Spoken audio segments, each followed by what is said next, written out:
My name's Jack Belmont, and if there's one thing life taught me early on, it's that you don't get handed anything for free. I grew up on the rough streets of Detroit, where you learn to fend for yourself or get chewed up. My old man was as abusive as they come, shouting, fists, sometimes worse, and my mom, well, she wasn't much of a mother. She kept to herself, probably just trying to survive too, but in doing so, she forgot I was there. By the time I was 15, I'd learned not to expect love or kindness from anyone. You had to earn respect the hard way. My father once told me, you either break or you build, and I swore I'd never let life break me. I started hustling at a young age, fixing cars, cutting lawns, whatever it took to make my own way. Eventually, I clawed my way out of that life and built something real. By 30, I was the owner of a successful small business, and by 35, I had my hands in a few more ventures. I wasn't wealthy, not by the kind of standards you see on TV, but I was comfortable. I was proud. That's around the time I met Claire. Claire was something else. I won't lie, she had a way of lighting up a room.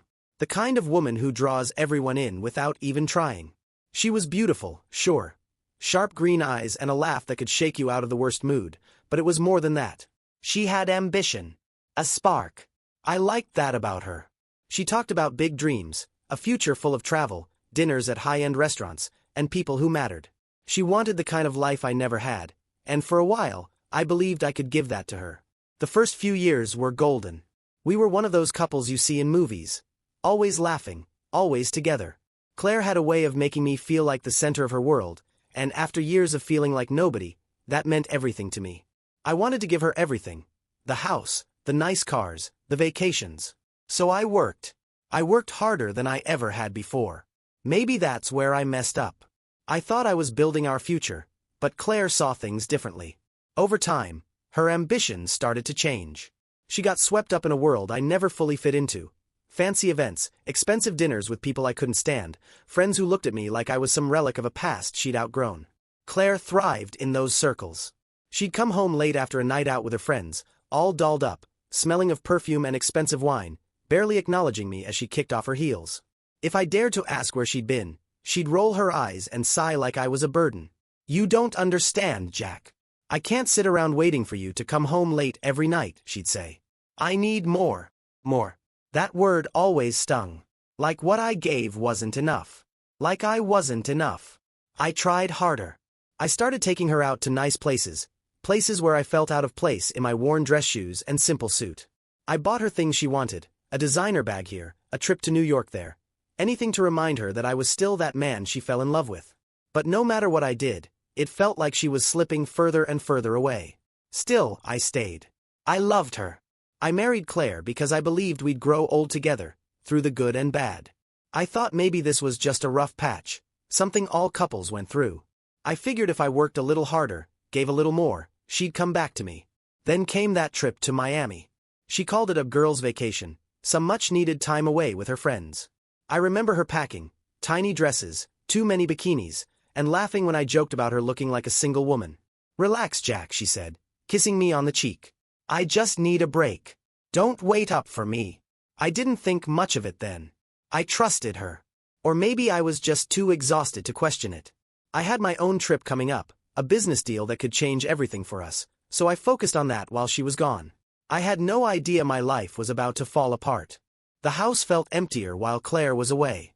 I wasn't the kind of man who needed constant company, but this time, something about her absence lingered. I chalked it up to my own overthinking. Work kept me busy anyway. I threw myself into the final preparations for my trip, a deal I'd been working on for months. It was the kind of opportunity that could push my business to the next level. I kept telling myself that once this was done, I'd take some real time off for Claire and me. Maybe she just needed a reminder of what we'd built together. When Claire came back from Miami, she seemed different. Not in an obvious way at first. There were no fights, no icy silences, but it was the little things. She wouldn't meet my eyes when she talked to me. Her phone, always at her side, now never left her grip. I'd walk into the room, and she'd shut the screen off quickly, tucking it face down on the table like she didn't want me to see something. I told myself I was imagining it. Paranoia wasn't my style. I still remember the way she'd hum while making coffee those first few days after her return, like she was buzzing with some secret energy. She looked more alive than she had in months, and for a moment, I let myself believe Miami had done her some good. She looked at me less, though. The spark she'd once had for me was now directed somewhere else, and I could feel it, even if I didn't want to admit it. A week later, I left for my own business trip. It was important. Closing the deal would mean stability for years to come. I had spent so long trying to provide for our future that I didn't notice how distant we'd already become. I stayed in a hotel, alone at night, thinking about Claire back home. Something gnawed at me the entire time I was gone. A quiet voice in the back of my mind told me something wasn't right. I ignored it. The deal wrapped up smoothly, a success I should have been celebrating. Instead, all I could think about was going home. I wanted to look through old photos of us together, to remind myself of how far we'd come. Maybe Claire and I just needed a reset. I convinced myself that all these doubts were my own doing. My father had spent his life tearing people down, and I refused to become him. I wouldn't let mistrust take root in my marriage. Claire wasn't perfect, but she was my wife, and I'd chosen to believe in her. That belief crumbled the moment I found her phone. It was almost too easy. Claire wasn't in the house when I got back, and her phone was left charging on the kitchen counter. Screen still lit up with a new message. I glanced at it without thinking, and what I saw froze me to the spot. Marco. I didn't know who Marco was, but his message wasn't something a friend would send. I unlocked her phone without hesitation. Claire had never been one to use passwords, and the trust one had for her once meant I never needed to check. The truth was right there in front of me. Explicit texts, pictures, everything laid out in detail. I read through messages that painted a perfect picture of betrayal. Claire hadn't met Marco by accident in Miami. She had invited him into our home, my home, while I was working to give her the life she always said she wanted. He had been in my house, probably in my bed. My stomach turned as I scrolled through their conversations, every message worse than the last. There were photos too. Claire, smiling in ways I hadn't seen in years. She looked like a stranger. Someone I didn't know. Her words to Marco were full of excitement and passion, the kind of attention she used to give me. There were no complaints about me, no bitterness in their exchanges. It was as if I didn't exist at all. I'd been erased, replaced by someone who had nothing to offer her but his charm and easy attitude. I sat there for hours, the phone heavy in my hands, my heart pounding in my ears. Anger, humiliation, and disbelief all fought for space in my mind. I had given everything to Claire. Every late night, every sacrifice. She was at the center of all of it. Now it felt like I was nothing more than a stepping stone she'd walked over on her way to something better. When Claire came home that evening, I couldn't even look at her. She asked how my trip had gone, her voice casual and sweet, like she wasn't carrying the weight of what she'd done. I saw her for what she was in that moment. Someone who could lie to my face without blinking. I answered her question like nothing was wrong, my voice even and calm. I wasn't ready to confront her. Not yet. Claire might have thought she was clever, keeping her betrayal hidden under a layer of normalcy, but she underestimated me. I'd spent my entire life learning how to survive, how to fight back when the odds were stacked against me. If she thought she could walk all over me and get away with it, she was dead wrong. I spent the next few days piecing everything together. I was careful, methodical. Skills I'd honed in business now put to work for something personal. Claire was still acting like nothing had changed, laughing at my jokes, brushing her hand against mine as if she hadn't thrown away everything we'd built. I watched her closely, memorizing her routines and every little lie she told to keep her secret. The betrayal stung like nothing I'd ever felt before, but anger kept me steady. Claire and Marco would pay for what they'd done. I'd make sure of it. The longer I stayed silent, the more I saw Claire for who she truly was. Lies spilled out of her so effortlessly I wondered if they'd always been there, and I had just been too blind to notice. She would mention a work lunch or time out with friends, flashing me the same smile she'd always used to smooth things over. But now, knowing what I knew, that smile looked more like a mask, a cover for the secrets she was keeping. I played along, staying calm and observant, but inside, I was unraveling. One night, while Claire was out grabbing drinks, I sat alone in the living room, staring at our wedding photos on the mantel. The woman in those pictures looked so different. Happy, genuine. I had loved her without question, without hesitation. And yet, here we were. That woman didn't exist anymore, and the version of her I now saw was someone I couldn't recognize. By the time Claire came home that night, something in me snapped. Her perfume hit me as she walked through the door, a smell I no longer associated with her but with betrayal. She hummed softly to herself as she set her purse down, like nothing was wrong. She didn't know I had spent the evening combing through every message, every bit of evidence I'd collected on her and Marco. I had enough to piece together exactly when it started and how far it had gone. The puzzle was complete. I confronted her the next morning. There was no shouting, no drama. I didn't give her the satisfaction. I handed her the phone, unlocked and ready, the damning messages open for her to see. Claire froze when she saw what was on the screen. Her face turned pale, and for the first time in months, I saw her confidence falter. She looked at me, searching for some way out of this, but I didn't give her an inch. At first, she denied everything, lying as naturally as breathing. She claimed the messages were old, just flirtation, nothing serious. She said Marco was nobody, a friend she met on the trip, someone who meant nothing. The words came quick, each excuse layered on top of the last. I stood there silently, letting her dig herself deeper. She accused me of invading her privacy, turning the blame back on me, as if I was the one who had crossed a line.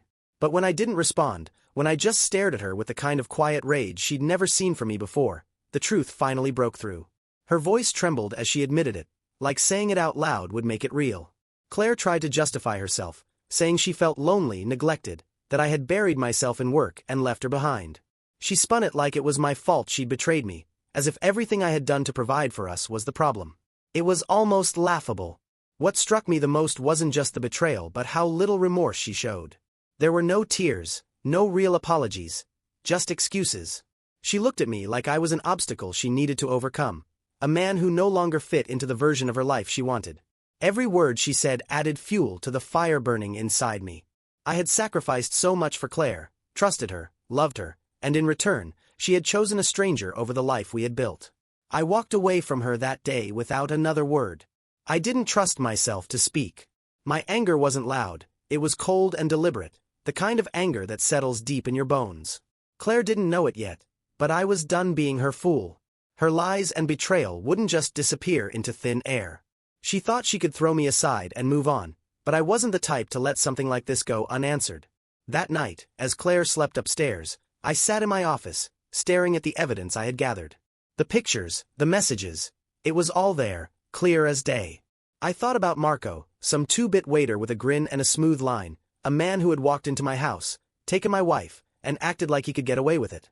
I thought about Claire, who had let it happen, who had invited him into our life like I didn't matter. They had no idea who they were messing with. I wasn't a man who crumbled under pressure. I'd spent my life fighting back against people who tried to break me. Claire and Marco might have thought they'd won, that they could humiliate me and walk away unscathed, but they were wrong. I wasn't going to let them walk away from this so easily. I spent the next few days pretending nothing had changed. Claire must have thought she'd talked her way out of it because she went back to her routines, acting like we could move past what she'd done. But I wasn't interested in reconciliation. I was planning. Every move I made was calculated, every interaction deliberate. I stayed calm, patient, waiting for the right moment to put my plan into action. Claire had betrayed me, and Marco had helped her do it. Neither of them would see it coming, but I would make sure they paid for every single lie. The days after the confrontation were a blur of quiet, calculated focus. I carried on as if nothing had happened, keeping Claire's betrayal under wraps. I let her believe that the worst was behind us, that her excuses had worked. She seemed to relax, slipping back into her comfortable patterns, checking her phone when she thought I wasn't looking, disappearing for hours on flimsy explanations, still humming that tune she must have learned in Miami. Every smile she gave me felt rehearsed, like she was waiting for me to get over it. It only made my anger settle deeper. But I wasn't about to give her the satisfaction of seeing me broken. I knew exactly what I was going to do. Claire and Marco had underestimated me.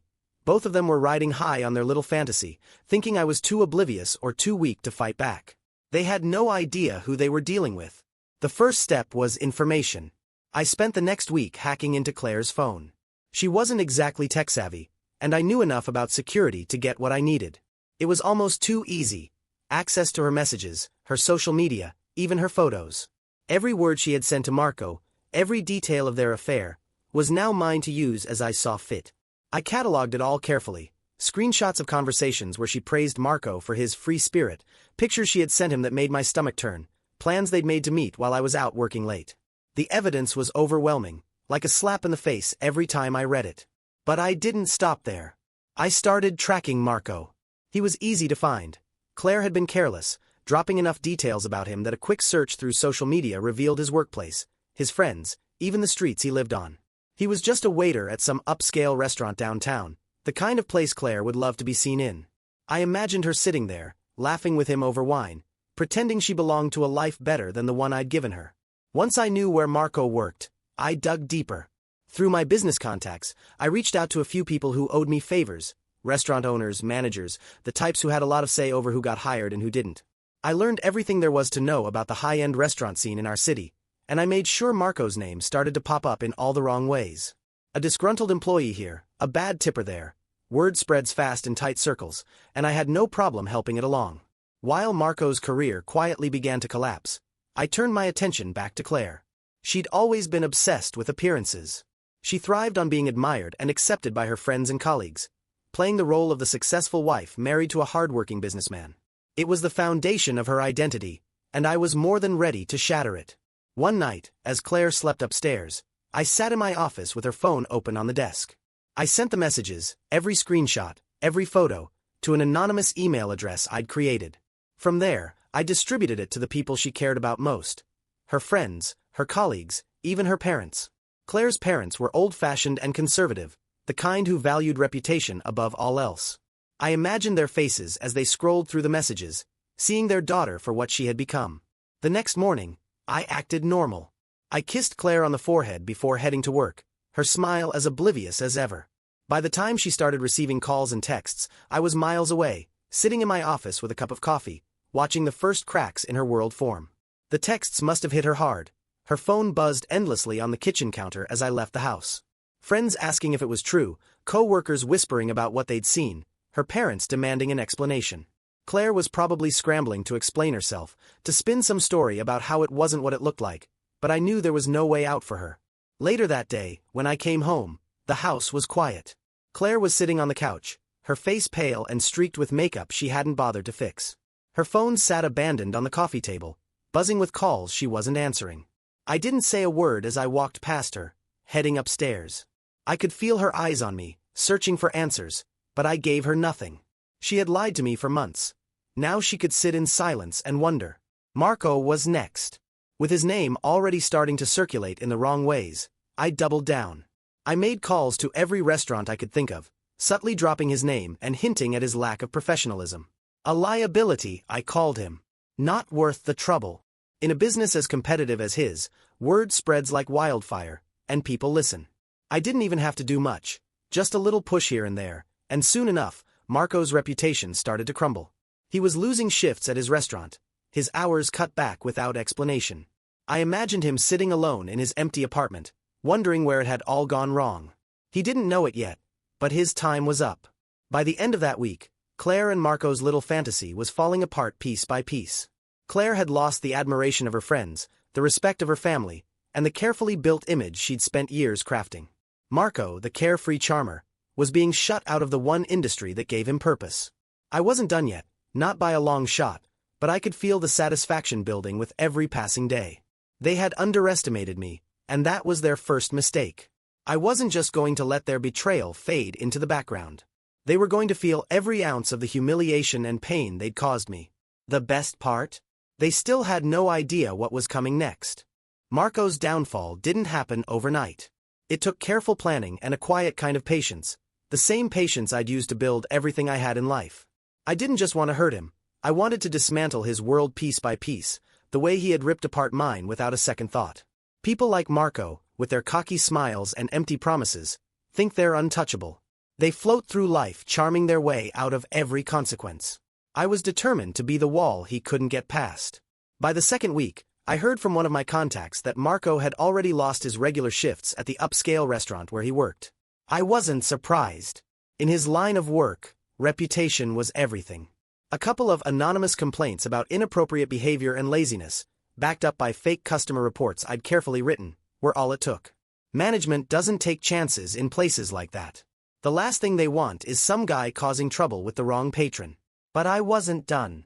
I knew Marco would try to salvage whatever scraps he could, so I expanded my reach. Every high-end restaurant in the area got wind of his name. I made sure he was blacklisted.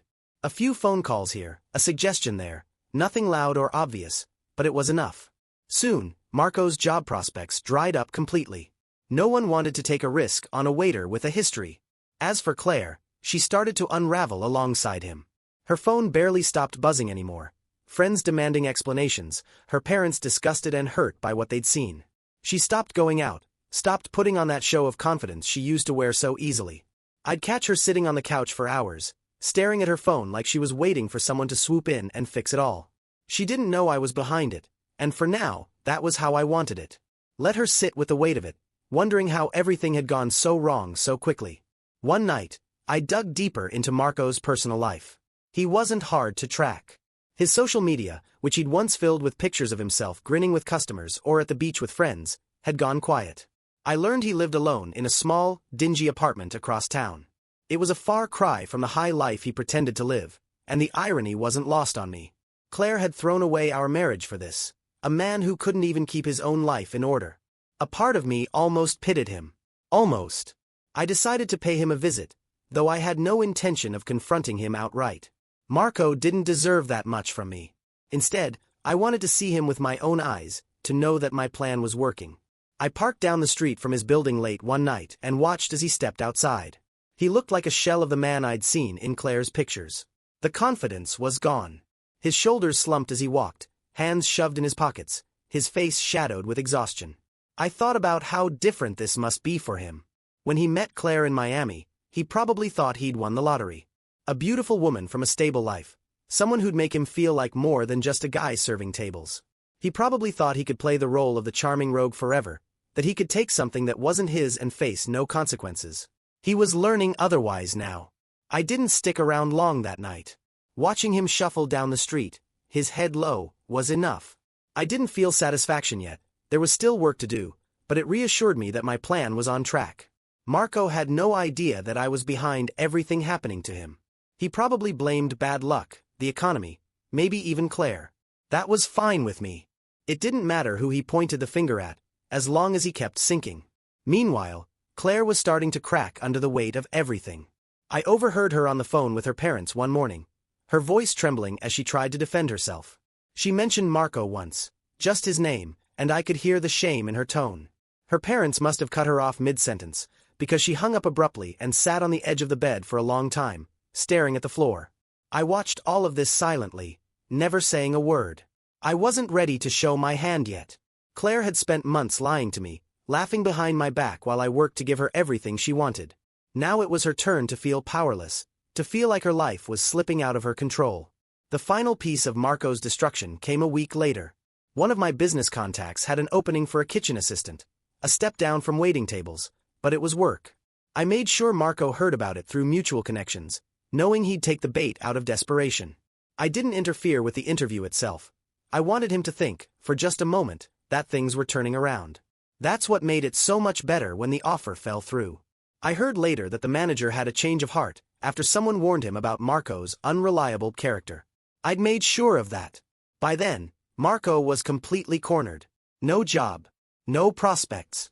Just an empty apartment and the wreckage of his life surrounding him. I imagined him sitting there, wondering what he had done to deserve it all.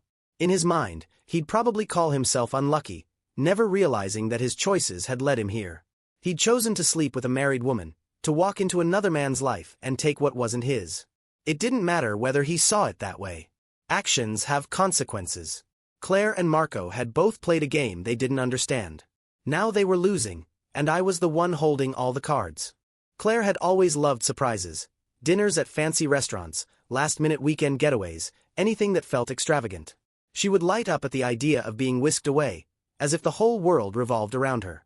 So when I told her about a special dinner I had planned, she didn't question it. She was desperate to hold on to some shred of normalcy. Maybe she thought I was finally ready to forgive her, to move past what had happened. If she'd been paying closer attention, she would have noticed how calculated every move I made had become.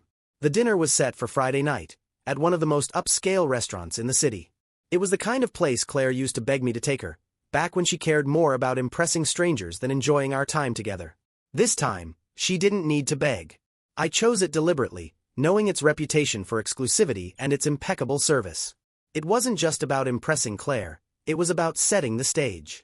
I needed the perfect backdrop for what I had planned. Claire spent the entire day preparing, trying to recapture the image of the woman she once was. I heard her rummaging through her closet, pulling out dresses she hadn't worn in months.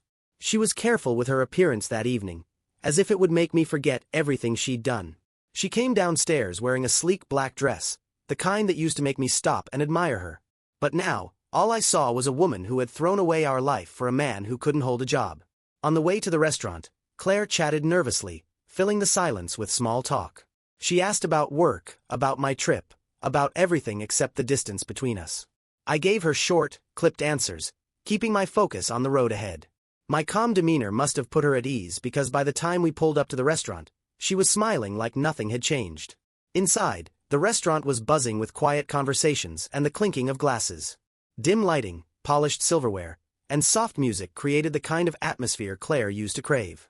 I'd requested a table near the center of the room, where everyone could see us.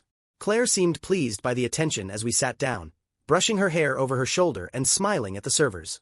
She was playing the part of the perfect wife, convinced that this dinner was a step toward reconciliation. I let her believe it. What Claire didn't know was that I had arranged for Marco to be here, too. It hadn't been difficult. A quick call to the restaurant earlier in the week had sealed his fate. Marco, desperate for work, had agreed to cover a shift for one of their regular servers. The manager didn't know about his reputation yet, at least, not in a way that mattered, but I did. I'd made sure Marco would be the one serving our table. It was the final touch, the piece that would make everything come crashing down for both of them. When Marco appeared, carrying a tray of wine glasses, I watched Claire's smile freeze on her face. Her eyes darted to him, widening with panic. For a moment, it was as if the whole room went silent. Marco saw her, too. He stumbled slightly, recovering quickly, but the damage was done. His face turned pale, and he avoided looking at me as he approached our table. Claire's entire demeanor shifted. She was no longer the confident, elegant woman who had walked into the restaurant. Her shoulders tensed, her hands twisting nervously in her lap. I pretended not to notice. I greeted Marco calmly, watching as he struggled to maintain his composure. He poured the wine with a trembling hand, and I made sure to meet his eyes just once, letting him know that I was fully aware of who he was and what he had done. For the next 20 minutes, I let Claire sit in her discomfort. She barely touched her food, glancing over her shoulder every time Marco moved through the room. She looked trapped, like a bird caught in a net. I enjoyed watching her unravel, watching the lies she'd built come back to haunt her. This was the moment when Claire finally realized she wasn't in control anymore. Her betrayal had consequences, and she was sitting in the middle of them. When Marco returned to clear the plates, his face was blank, but I could see the cracks underneath. He was breaking, just like Claire. I let the silence stretch between us before I raised my glass in a slow, deliberate motion. It was time. I stood up, the glass in my hand catching the light as I turned to face the room. People quieted down, their eyes drifting toward me, curious. Claire froze, staring up at me with wide, pleading eyes. She must have known what was coming, but there was no stopping it now. I kept my voice calm, steady, as I spoke. I toasted to the unbreakable bond of trust, the foundation of every strong relationship. I didn't look at Claire as I said it, but I could feel her squirming in her seat. Then, without raising my voice or showing a hint of anger, I revealed it all. I told the room about Claire's betrayal, about Marco's involvement, about the affair that had unraveled our marriage. My words cut through the air like a knife, each one sharper than the last. Claire's face turned scarlet, her hands shaking as she whispered something to me, something I didn't bother to hear. Around us, people stared, their hushed voices carrying her name and Marco's in scandalized tones. Marco stood frozen nearby, his tray forgotten in his hands. He looked at me like a man staring at the edge of a cliff, realizing too late that there was no way back. When I finished, I placed a neatly prepared envelope on the table in front of Claire. Divorce papers. I had drawn them up the week after I discovered her betrayal, using the ironclad prenup she had signed without a second thought years ago. She would walk away with nothing. I didn't wait for her to say anything. I turned and walked out of the restaurant, leaving Claire and Marco to deal with the aftermath. Behind me, I could hear the whispers growing louder, the quiet judgment of people who had seen everything unfold. Claire had always cared about appearances, but now her reputation was shattered beyond repair. Outside, the air felt cooler, sharper. For the first time in months, I felt something close to peace. I knew Claire and Marco would never recover from this. Not really. They had built their relationship on lies and stolen moments, and now it was all exposed for the world to see.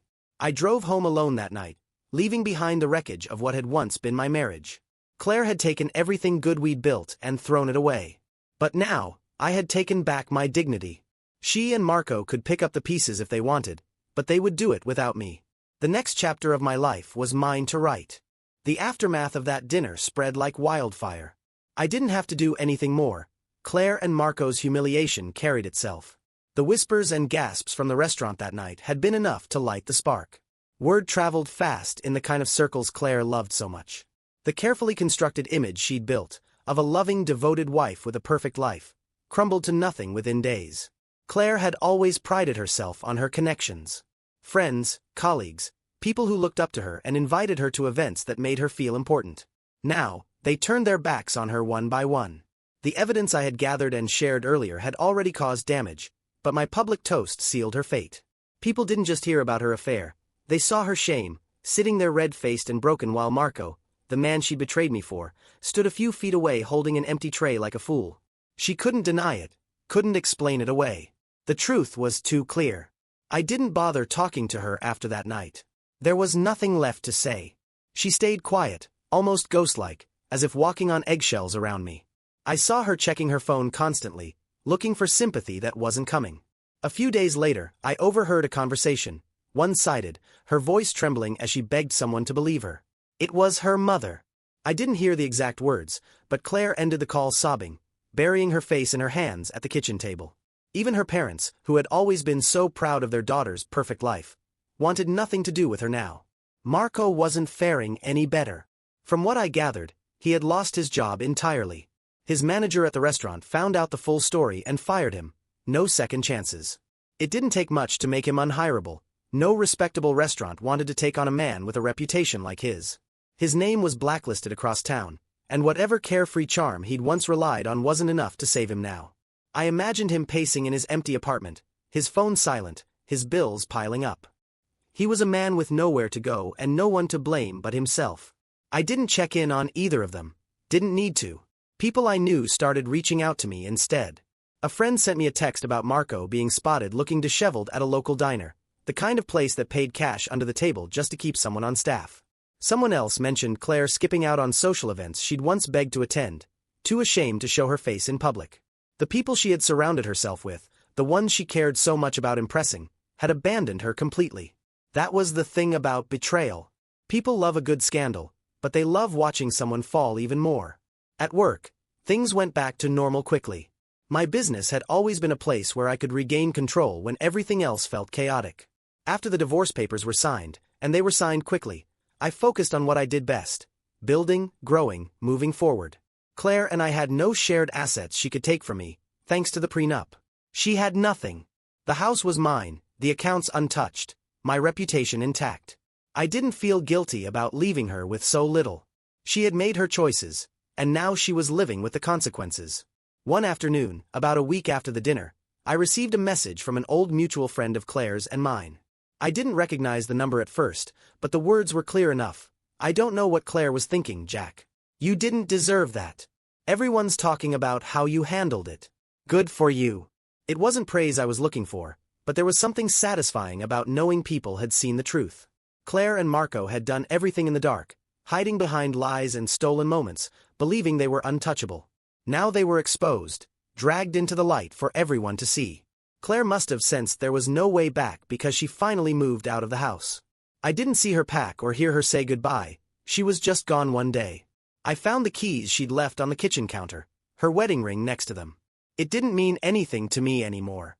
That ring was as worthless as the vows she'd made the day I slipped it on her finger. For a brief moment, I stood there in the empty kitchen, the silence pressing down around me. The anger I'd carried for weeks felt quieter now, like it was finally burning out. Claire and Marco were out of my life, their reputations in ruins, their fantasies shattered. I'd done what I needed to do. I'd taken back the control they thought they could steal from me. And yet, as I looked around the house, I couldn't ignore the hollow feeling that lingered. Revenge, no matter how justified, doesn't erase the damage. The woman I'd loved was gone. Maybe she'd been gone long before Miami, and I just hadn't seen it. The life we'd built together was over, not because of me, but because she chose to throw it away. I hadn't deserved what she did, but in a way, I'd been a fool to believe she was the person I'd married. That night, I sat in my office with a glass of bourbon, staring at the walls that suddenly felt too quiet, too empty. There was no satisfaction in sitting alone, no victory in drinking to a ruined marriage. I hadn't won anything, really. I'd just survived. Claire and Marco had broken something in me, something I knew I couldn't get back. But as I drained the glass and leaned back in my chair, I realized that surviving was enough. I still had my life, my dignity, and the chance to rebuild on my own terms. Claire and Marco were left with nothing but the mess they'd created. They'd spend the rest of their lives remembering the moment it all fell apart, the moment they learned who they'd been up against. And I could live with that. The days after Claire's departure passed in slow, quiet stretches. The house, which once echoed with her voice and laughter, whether real or performed, felt different now. Emptier, cleaner, like I had scrubbed the filth of her betrayal out along with her things. I found a strange sense of peace in that silence. The weight I'd carried for months, the bitterness that had driven me to expose her and Marco, began to loosen its grip. I didn't hear much about Claire after she left. There were whispers, of course. People love talking when someone they know falls from grace, but I didn't ask questions. From what I pieced together, she had moved in with an old college friend across town. Her job, her reputation, and most of her friends were gone. Even her family had distanced themselves, ashamed of what she'd done. Claire had always cared more about what people thought of her than anything else, and now she had nothing to hide behind. The consequences of her actions had finally caught up to her. As for Marco, the last I heard, he'd left the city entirely. A former colleague of mine mentioned seeing him slouching at a bus stop with a backpack, looking like he'd lost everything. I had no idea where he was headed, and I didn't care. Marco had been a blip on the radar of my life. A man who walked into my world uninvited and thought he could take what wasn't his. I'd made sure he left with nothing but regret. With both of them out of my life, I turned my focus back to myself. I buried myself in work, spending long days at the office with projects that kept my mind too busy to linger on the past. My business, the thing I'd built with my own hands, was thriving. I took satisfaction in that, knowing that my hard work had never failed me, even when people had. Outside of work, I started piecing together what my life would look like going forward. I'd spent so much time building a future with Claire that I'd forgotten how to dream for myself. For a while, I didn't know where to start. There were nights I'd sit on the back porch with a drink in hand, staring out into the dark yard, wondering what it was all for. I'd built this life for someone who hadn't appreciated it, and now I was left holding it alone. But eventually, something shifted. The bitterness began to fade, replaced by something quieter. Acceptance, maybe even a little hope. I realized that losing Claire wasn't the end of my story. She was a chapter, one that had ended in betrayal and anger, but a chapter nonetheless. My life hadn't stopped just because she'd chosen to walk out of it. I started going to the gym again, something I hadn't made time for in years. The first day was rough. My muscles ached, and I felt every bit of the stress and exhaustion I'd been carrying. But with each day, I felt stronger. It wasn't just my body that changed. It was my mind, too. I was taking back control, step by step. I reconnected with old friends, the kind of people I'd let drift away while I was busy trying to please Claire. They welcomed me back without hesitation, no questions asked. For the first time in a long time, I found myself laughing without the weight of betrayal pressing down on my chest. One afternoon, as I cleaned out the office Claire and I had once shared, I came across an old photo album tucked on a shelf. It was full of pictures from the early days, our wedding, vacations, nights spent laughing over takeout. For a moment, I felt a pang of something I couldn't quite name. Nostalgia, maybe. Grief for what could have been. But as I flipped through those photos, I realized something important. The life I'd shared with Claire hadn't been a lie. At least, not in the beginning. There were good moments, real moments, ones that I'd held onto for too long. But those moments were gone now, and holding on to them wouldn't bring them back. Claire wasn't the woman in those photos anymore, and I wasn't the man who'd loved her unconditionally. I closed the album and placed it in a box. I didn't need to hold on to it. I didn't need to hold on to her. A few months later, I stood in the doorway of my house, the house that was now entirely mine, taking in the silence one last time. I decided to sell it.